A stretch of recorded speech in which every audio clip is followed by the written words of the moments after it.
നമ്മൾ ഉപയോഗിക്കുന്ന TV, washing machine, fridge ഇങ്ങനെയുള്ള പലവിധ ഇലക്ട്രിക്കൽ ഉപകരണങ്ങളിലും പവർ സപ്ലൈ ആയിട്ട് വരുന്നത് SMPS ആണ്. Switched mode power supply. എല്ലാ SMPSന്റെയും പ്രവർത്തനം ഒരുപോലെയാണ്. സർക്യൂട്ടുകളിൽ ചെറിയ ചെറിയ വ്യത്യാസം മാത്രമേ ഉണ്ടായിരിക്കുള്ളൂ. അപ്പോൾ SMPS റിപ്പയർ ചെയ്യുന്ന വിധം നല്ല രീതിയിൽ പഠിച്ചു കഴിഞ്ഞാൽ ഇതുപോലുള്ള ഉപകരണങ്ങളുടെ പവർ സപ്ലൈ നമുക്ക് വളരെ എളുപ്പത്തിൽ റിപ്പയർ ചെയ്യാൻ സാധിക്കും. ഇന്ന് നമുക്ക് ഡെഡ് കണ്ടീഷനിലുള്ള ഒരു 12 വോൾട്ട് SMPS റിപ്പയർ ചെയ്യുന്ന വിധം പഠിക്കാം. ഇതുപോലെ SMPS റിപ്പയർ ചെയ്യുന്ന വീഡിയോകൾ നമ്മുടെ ഫേസ്ബുക്ക് പേജിലും യൂട്യൂബ് ചാനലിലും മുൻപ് ഞാൻ അപ്ലോഡ് ചെയ്തിട്ടുണ്ട്. താല്പര്യമുള്ള ആളുകൾക്ക് അത് കയറി കാണാവുന്നതാണ്. അപ്പൊ നമുക്ക് ഇതെങ്ങനെ റിപ്പയർ ചെയ്യാമെന്ന് നോക്കാം. ഡെഡ് കണ്ടീഷനിലുള്ള ഏതൊരു ഉപകരണം റിപ്പയർ ചെയ്യുമ്പോഴും ആദ്യം നമ്മൾ ശ്രദ്ധിക്കേണ്ടത് അതിന്റെ പവർ സപ്ലൈ സെക്ഷനിലേക്ക് 230 വോൾട്ട് AC എത്തുന്നുണ്ടോ എന്ന് നോക്കണം. അങ്ങനെ AC വോൾട്ടേജ് എത്തുന്നില്ലെങ്കിൽ ഏതെങ്കിലും പവർ സ്വിച്ച് അല്ലെങ്കിൽ AC കോഡ് വയർ ഒക്കെ കംപ്ലൈന്റ് ആയിരിക്കാം. അപ്പോൾ നമുക്ക് ഇതിലേക്ക് വോൾട്ടേജ് എത്തുന്നുണ്ടോ എന്ന് നോക്കാം. ഇലക്ട്രോണിക്സിൽ വേണ്ടത്ര അറിവില്ലാത്ത ആളുകൾ ഇതുപോലുള്ള റിപ്പയറിങ്ങുകൾ ചെയ്യാൻ പാടില്ല. ഷോക്ക് അടിക്കാനും അങ്ങനെ അപകടം ഉണ്ടാവാനും സാധ്യതയുണ്ട്. ഞാനിവിടെ പ്ലഗിൽ AC കോഡ് വയർ കണക്ട് ചെയ്തിട്ടുണ്ട്. സ്വിച്ച് ഓൺ ചെയ്യാം. Multimeter AC voltage range select ചെയ്തിട്ടുണ്ട്.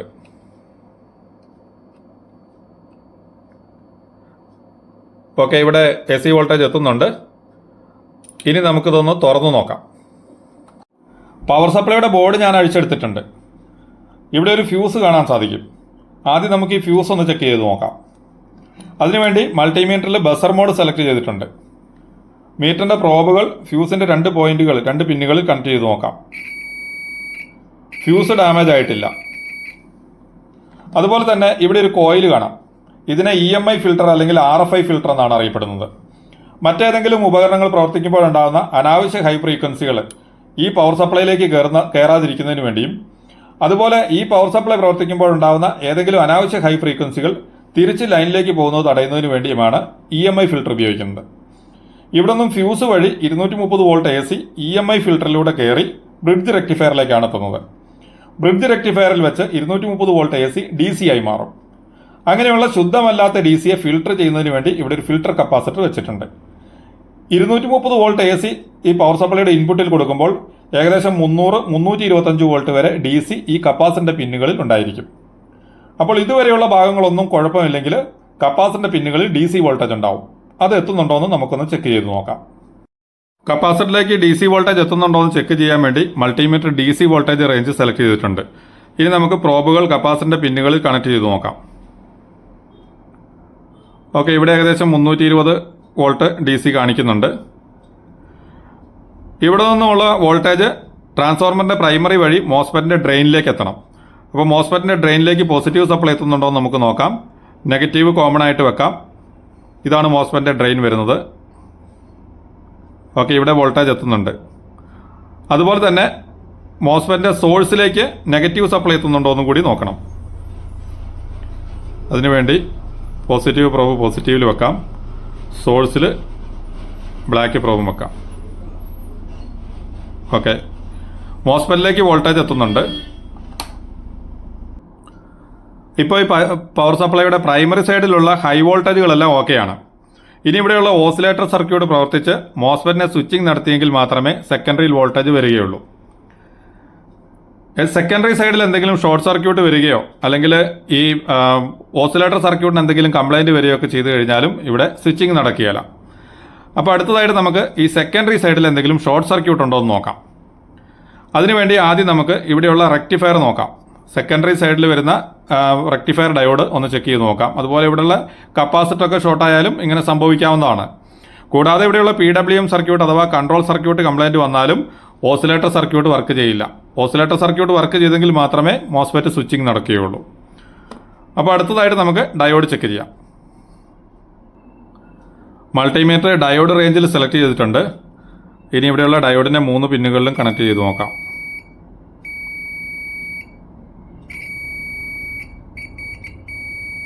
Okay, output rectifier diode short കാണിക്കുന്നുണ്ട്. ഈ അവസ്ഥയിൽ ഫിൽട്ടർ കപ്പാസിറ്ററും ഷോർട്ട് കാണിക്കും.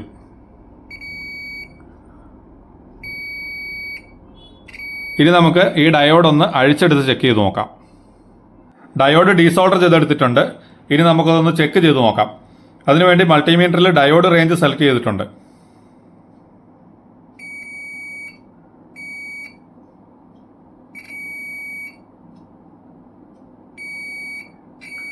3 പിന്നുകളും തമ്മിൽ ഷോർട്ട് കാണിക്കുന്നുണ്ട്. അപ്പോൾ ഡയോഡ് ഷോർട്ടാണ്. ഇനി നമുക്ക് വേറെ പുതിയൊരു ഡയോഡ് ഒന്ന് ചെക്ക് ചെയ്ത് നോക്കാം.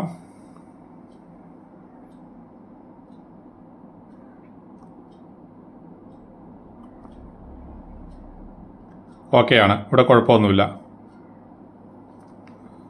ഇനി നമുക്ക് ഈ ഡയോഡ് ഒന്ന് മാറ്റിയിട്ട് നോക്കാം. ഷോർട്ടായ ഡയോഡ് മാറ്റിയിട്ടിട്ടുണ്ട്. ഇതായിരുന്നു ആ ഡയോഡ്. ഇതാണ് കേടായ പഴയ ഡയോഡ്, ഷോർട്ടായ ഡയോഡ്. ഇനി നമുക്കിതിലേക്ക് സപ്ലൈ കൊടുത്തിട്ട് ഔട്ട്പുട്ട് വോൾട്ടേജ് വരുന്നുണ്ടോ എന്ന് ചെക്ക് ചെയ്ത് നോക്കാം. സപ്ലൈയിൽ കണക്ട് ചെയ്തിട്ടുണ്ട്. ഓക്കെ, ഇൻഡിക്കേറ്റർ തെളിഞ്ഞു. Multimeter DC voltage range select ചെയ്തു.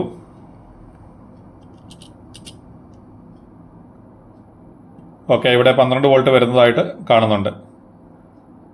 ഇനി ഇവിടെ നമുക്കൊരു 12 വോൾട്ടിന്റെ ബൾബ് കണക്ട് ചെയ്ത് നോക്കാം.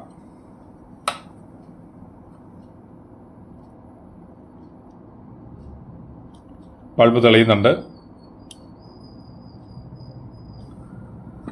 അപ്പോൾ നമ്മുടെ പവർ സപ്ലൈ റെഡി ആയിട്ടുണ്ട്. ഇന്നത്തെ വീഡിയോ എല്ലാവർക്കും ഉപകാരപ്രദമായെന്ന് വരുന്നു. ഇനി മറ്റൊരു കാര്യം പറയാം. ഇലക്ട്രോണിക്സ് നല്ല താല്പര്യം ഉണ്ടായിട്ടും ഇതുവരെയും പഠിക്കാൻ സാധിക്കാത്തവർക്ക് നിങ്ങളുടെ ഒഴിവ് സമയത്ത് ഗൂഗിൾ മീറ്റ് വഴിയുള്ള ലൈവ് പ്രാക്ടിക്കൽ ക്ലാസ്സുകളിലൂടെ പ്രാക്ടിക്കൽ ചെയ്തുകൊണ്ട് ഇലക്ട്രോണിക്സ് പഠിക്കാം. നിങ്ങളുടെ പ്രായമോ ജോലിയോ അതിന് തടസ്സമല്ല. ഇലക്ട്രോണിക് ഉപകരണങ്ങളിൽ ഉപയോഗിക്കുന്ന മുഴുവൻ കമ്പോണന്റുകളുടെയും ഉപയോഗം, അവയുടെ ടെസ്റ്റിംഗ്, ചെറിയ ചെറിയ സർക്യൂട്ടുകളുടെ നിർമ്മാണം, നമുക്കൊരു ഇലക്ട്രോണിക് ഉപകരണത്തിന്റെ ബോർഡ് കിട്ടിയാൽ അതിന്റെ സർക്യൂട്ടുകൾ ട്രേസ് ചെയ്യുന്ന വിധം, അതിലെ പലവിധ വോൾട്ടേജുകൾ മെഷർമെന്റ് ചെയ്യുന്ന വിധം, ഇങ്ങനെയുള്ള കാര്യങ്ങൾ ഇലക്ട്രോണിക്സിന്റെ ബേസിക് മുതൽ നല്ല രീതിയിൽ പ്രാക്ടിക്കൽ ചെയ്തുകൊണ്ട് പഠിച്ചാൽ നിങ്ങൾക്ക് ഇതുപോലുള്ള ഉപകരണങ്ങളൊക്കെ റിപ്പയർ ചെയ്യാൻ സാധിക്കും. അങ്ങനെ പഠിക്കാൻ താല്പര്യമുള്ളവരുണ്ടെങ്കിൽ കോഴ്സിനെ പറ്റി കൂടുതൽ അറിയുന്നതിന് വേണ്ടി 8075 53 14 81 എന്ന നമ്പറിലേക്ക് ഹായ് എന്ന് വാട്സാപ്പ് ചെയ്യുക. നമ്മുടെ 26ാമത്തെ ബാച്ച് ഉടൻ ആരംഭിക്കുകയാണ്. നല്ല താല്പര്യമുള്ളവർ കോൺടാക്ട് ചെയ്യുക. അപ്പോൾ നമുക്ക് മറ്റൊരു വീഡിയോയുമായി വീണ്ടും കാണാം. ബൈ.